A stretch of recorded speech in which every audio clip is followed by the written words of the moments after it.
We're going to go ahead and call the meeting to order. Please rise for the pledge. Pledge allegiance to the flag of the United States of America and to the republic for which it stands, one nation, under God, indivisible, with liberty and justice for all.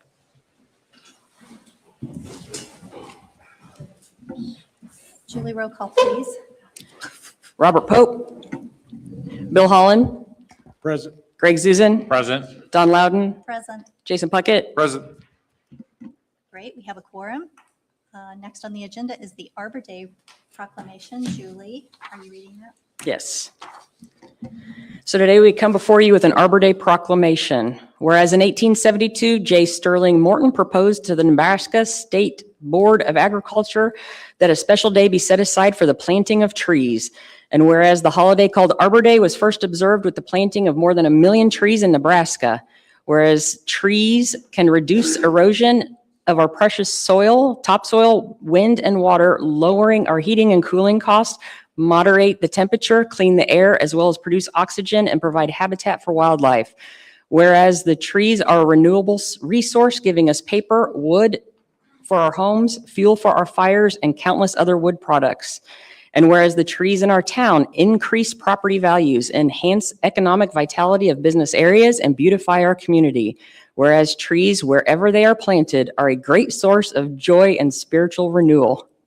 Whereas Avon is the first Tree City USA community in Hendricks County and has achieved this designation every year since 2007. Now, therefore, the Town Council of Avon does hereby proclaim that April 24th, 2026 as Avon Arbor Day. In the town of Avon, we urge all citizens to honor this day in recognition of all the big trees in Avon and increase awareness of the benefits of our urban forest to support our efforts and protect our trees and woodlands. Further, we urge all citizens to plant and care for trees to bring joy to life and promote the welfare of our future generations. Proclaim this 23rd day of April in the year 2026 by the Avon Town Council. Thank you, Julie. Next is the consent agenda. I'll make a motion to approve the consent agenda, including the check register for April 23rd, the work session memoranda for April 9th, and approve the minutes for April 9th as presented. Second. Thank you, Julie. Roll call, please. Bill Holland. 4. Greg Zuzan. 4. Don Loudon. 4. Jason Puckett. 4. Next is the first of 2 public comment periods. The public may comment on an agenda. On the agenda that is not up for public hearing or on a specific matter within the council's jurisdiction. If you would like to come forward, please make sure the green button is pressed on the microphone, state your name and your address, and limit your remarks to 3 minutes. Nobody hopping up. We'll go ahead and close that public comment section and move on to council comment and liaison reports. Bill? I have nothing. I have nothing. Nothing from me. Nothing for me. Quick meeting. Next is new business. We're going to discuss unsafe building processing expense determination. Ryan, are you speaking to that, or Anna? Actually, Anna's going to walk you guys through, kind of explain why she's asking you to do this tonight. Okay. Yes, you should have before you a report of the building commissioner. And for this action that you're taking tonight, we gave you some background in that report, but there's been an ongoing unsafe building action going on a site here in Avon at 1137 North Avon Avenue. Work has been done on that site. We hired a contractor to go out after procuring a quote, and that work has been completed at this time. As part of the unsafe building law, we are able to recoup our costs for the actual cost of the work. But the statute also allows the town to recoup costs with respect to the amount of pretty much overhead costs that the town put into administering the unsafe building action. So what we are asking for you to determine tonight is the average processing expense that goes into the unsafe building action. And some things that can be considered in that costs are things such as the cost of obtaining information about the identity of property owners, the cost of notices, certified or publishing, salaries of employees, equipment, office supplies, those sorts of things, and then attorney's fees as well. So the statute just tells us some things you can consider. So your staff has put together an estimate as to not only the cost that has been incurred up to date, but also a forecast of what may be incurred in the future to kind of wrap up this process and trying to either collect this cost from the owner or eventually filing a lien on the property.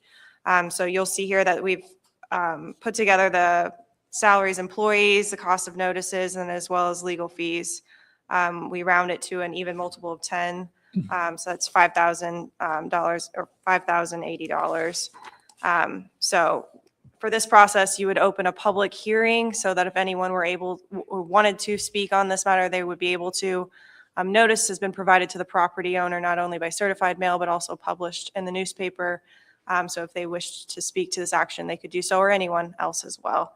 And then we'll just have you make a determination that of what that average processing expense is. And I'd be happy to answer any questions that you might have. Should we go ahead and open the public hearing first before council comments? Sure. Okay. We will go ahead and show at 7:08 that the public hearing is opened for the topic that was just discussed. If there's anyone that would like to come forward, again, please state your name and your address and limit your comments to 3 minutes.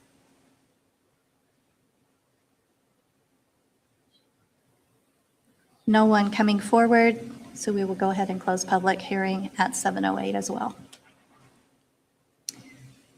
Any council comments or questions for our legal counsel? I had one question. This 5080 here, is this like a flat fee for any of these cases that we run up against, or is it like an hourly fee, or, I mean, what's the?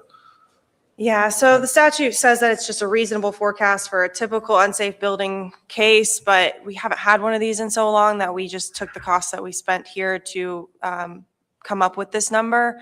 But generally, this could be a number that we would apply in the future. If there was a variance in that cost, then we would come back before you and open up a public hearing where you could make a different determination that you've made tonight. So this isn't set forever, but this is based on the numbers that we've spent so far and actually spent on this case and are estimated to be spent in the future. My question would be, is the property owner, I mean, you said that if they don't pay this, then we can file a lien against the property.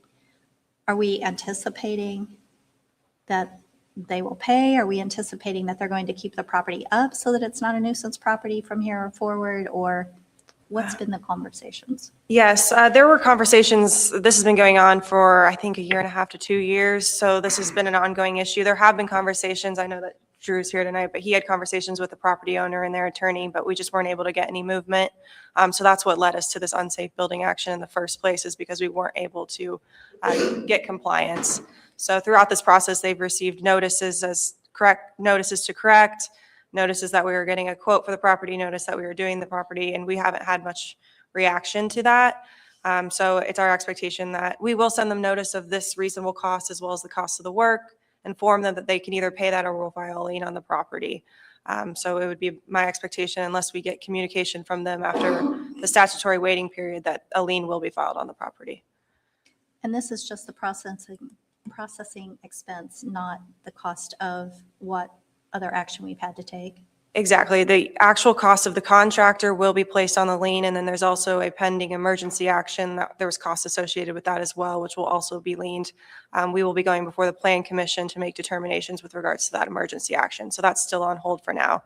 So this is just one of the 3 components that will go into the amount that can be liened or collected from the property owner. When I read my Plan Commission packet, this was in there, and there was a timeline of events that was also incorporated in that isn't here. And, to me, my first question, are the property taxes current? Do we know if they're delinquent? I believe they are delinquent, And, but I can't say that for a fact. and based on the timeline that I read, this is going to continue to happen. I mean, this isn't going to go away. The property, when do we determine it should be torn down? Is probably the better question. And that's a determination under your town code. You have a enforcement authority, and for you, that is the the building department and the building commissioner make those determinations. We made an assessment as what was the action that needed to be taken to secure and clean up the site and prevent an unsafe premises at this time. But if it were to continue to escalate, then we would continue through the unsafe building process, which includes sealing buildings and eventually demolishing them if there's a severe emergency safety risk. So if that were to occur, that would be an assessment that would take place in the future. And at some point, with taxes unpaid, it will go to sheriff's sale. Yes, generally that is, A tax tax sale is sale. generally what would occur if property taxes go unpaid. The taxes are paid and up to date. I was just pulling it up, They yeah. haven't paid- They haven't paid this they year, haven't but paid this everything year else yet, is but paid. they're not due yet, so- Okay. But up until this year, they are up to date. Okay. Well, I'm fine with this, but this is not going to take care of the problem. We're going to keep doing the same thing, and we're going to take staff where they could be doing something else, going out and taking care of this. I mean, at one time, there were squatters living in that building as well, and there's environmental issues because there was drainage behind the building. So, I mean, it needs to be addressed, and I think the owners are out-of-state owners, aren't they? Aren't they in New York or something I saw? So, Has an Indianapolis address. all right. All right, so we've had a public hearing. Are you, Anna and Ryan, are you looking for us to? We need to make a motion to just approve the average processing Right. expense. Yes. Yeah, you're Okay. looking for a At this motion at amount. this point? Okay. Exactly. I'll make a motion to approve the proposed average processing expense as presented. Second, Julie, roll call, please. Don Loudon, 4. Jason Puckett, 4. Bill Holland, 4. Greg Zuzen, 4. Next is Resolution 2026-12, declaring an economic revitalization area in the Chicago Industrial Park. Yeah, John's here as well if you guys have any questions, but this is the first step in the process for a tax abatement. Per the SB1, Chicago Industrial is proposing to build a 613,000 square foot industrial building. We are aware that they have a tenant. You will notice in there, they haven't provided job numbers. I've asked them to provide this. Since they did have a tenant, they asked us to expedite this tax abatement. So we tried to get it on your agenda as quickly as possible to start that process. It is about a 45-day process for the tax abatement. So they got us an application as quickly as they could, and Dawn allowed me to kind of cram this on the agenda at the last minute. And so this is just the determination of an economic revitalization area. Our tax abatement committee will meet and review the abatement. We will try to get that additional job numbers, and then you will have to conduct a public hearing at your second meeting in May, and that's when you will actually consider and vote on the tax abatement. So I'm happy to answer any questions, or again, if you have any questions for John, John's here as well. No, I agree with what you said. I mean, we're just establishing a revitalization area, and they should be put on notice that when they do come back the next time, we need that information. Yeah, and I'm not sure how big of an issue this is, but it looks like they have resolution number 2021-05 listed on this SB1. Is that a typo? It is, they probably grabbed the one from the last building they did, and Okay. yeah, they just had a typo for it. So we'll have them correct that as well. I saw that too.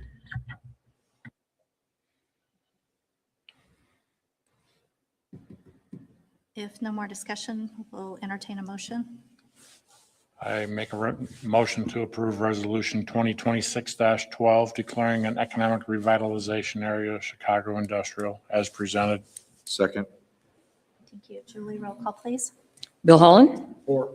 Don Loudon, 4. Greg Zuzen, 4. Jason Puckett, 4. Anna, legal counsel report. Second of 2 public comment periods. No one coming forward. Council comment? Anyone? Nothing. Council calendar, Ryan? Yes, this is 5 weeks, so congratulations. This is one of the months you get an extra week off, so congratulations. Your next meeting is May 14th, and we do have a work session at 5:30 p.m. And then the regular meeting is at 7 p.m. And just a reminder that 5:30 p.m.